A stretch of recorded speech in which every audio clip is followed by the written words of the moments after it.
tere, armas! Ma loodan, et sa teed neid armastuse afirmatsioone. Kuidas sul nendega läheb? Tänane teema on tunded ja vajadused. Emotsioonid ja vajadused siis. Ja siit video juurest sa leiad faili, kus on päris hea spekter erinevaid emotsioone. Ja seal on ka nimekiri erinevatest vajadustest, et kergendada sul siis seda taipamist, mida sa hetkel tunned ja mida sa hetkel vajad. Aga loomulikult võid sinna ise lisada, kui sa tunned, et seal ei ole täpselt seda, mis sa tunned või seda, mida sa vajad. Ja mis see siis, milleks see harjutus hea on? Et kuna me oleme teekonnal, et oma väge äratada, siis me peame olema teadlikud iseendast. Ja sageli meil on raskusi aru saada, mida me päriselt tunneme. Ja taibata ka seda, mida me päriselt vajame.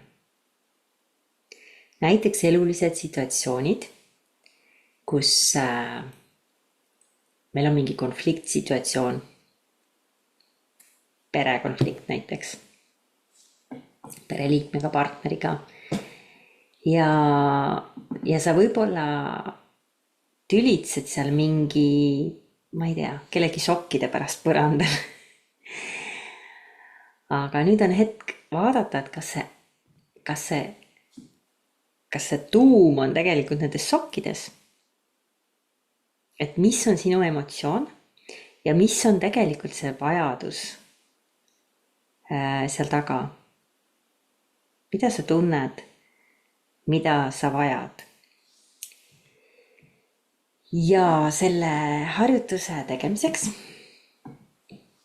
võiks siis päevas, ma soovitan jällegi kasutada telefoni, panna äratus küsimusega, mida ma hetkel vajan. Ja panna see siis mitu korda helisema päeva jooksul. Ja sel hetkel, kui see tuleb, sa tuled jälle sinna hetke tagasi ja tunnetad, mida ma hetkel vajan. Et mõnedel inimestel ongi nii kiire elutempo, et sa kogu aeg teed ja täidad teiste inimeste nõudmisi ja vajadusi. Ja eriti, kellel on väiksed lapsed, eks, et siis see on nagu väga selline aeg elus, kus sa kogu aeg teenindad tõenäoliselt. Ja on väga lihtne ennast ära unustada. Aga kui me ennast ära unustame, siis meist ei ole kasu mitte kellegile. Ei meile endale, ega meie lastele, ega meie mehele. Ja selleks on väga oluline olla endaga selles heas kontaktis, et sa saad aru, mida ma vajan. Et ei tekiks ka konfliktsituatsioonis seda, et sa tekitad, ühesõnaga tuleb mingist tühjast tüli, on ju.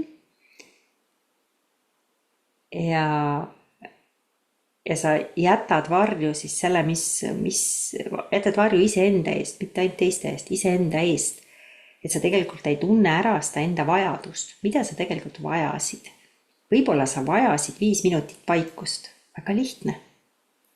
Küsi endale see 5 minutit vaikust, selles mõttes kehtesta. Sa ei ole ohver, sa ei pea küsima, et palun andke mulle see hetk, vaid sa ütled, minu vajadus on 5 minutit vaikust, ma lähen nüüd sinna tuppa, panen ukse kinni ja saage endaga ise hakkama. See 5 minutit. Ja nii ongi.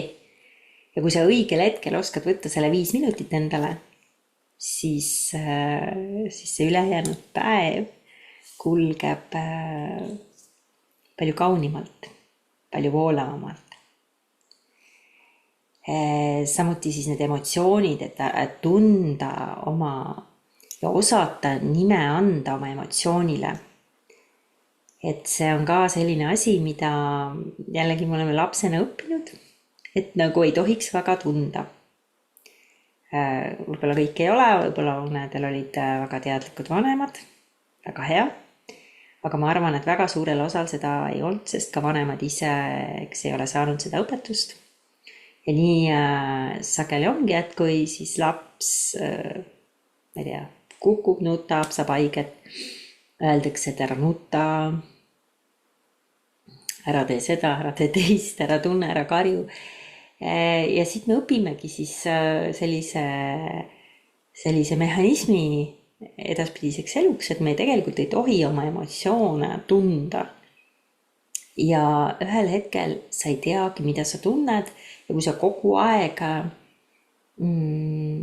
surud alla näiteks, et sa surud alla kogu aeg viha, sest viha ei olnud lubatud sinu peres, päritoluperes. Ühesõnaga, püüa lisada oma päeva sellised hetked, kus sa küsid endalt, mida ma tunnen ja mida ma hetkel vajan. Ja kasuta selleks seal failis olevaid